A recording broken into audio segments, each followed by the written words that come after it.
నన్ను కొట్టట్లేదు సార్ వాళ్ళు, పిల్లలు సార్.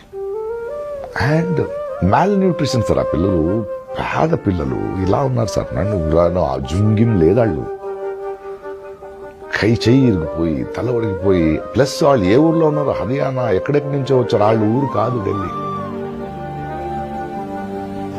అలాంటి ప్లేసెస్ లో అంటే ఎక్కడికి వెళ్ళాలి, ఏ బస్ ఎక్కాలి తెలియదు. ఊరికే బ్యాక్ ప్యాక్స్ వేసుకుని వచ్చేసారు. మా కోసం ఏదో ఒక పోరాటం జరుగుతుంది, అక్కడికి వెళ్ళిపోవాలి.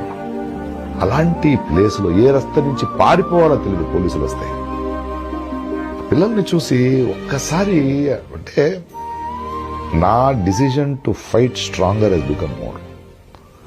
నా ముందు వాడు లాఠీ పట్టుకొని వస్తుంటే ఏం చేస్తాడు? అది ఇప్పుడు చేయి ఎరగొడతాడా, కాళ్ళు ఎరగొడతాడా, తల మీద కొడతాను. భరించగలనా ఈ ఏజ్లో నా పెయిన్? భరిస్తాను రాని. అలాంటి ఒక డిసిజన్ తీసుకోవాల్సి వచ్చింది అక్కడ కూర్చొని.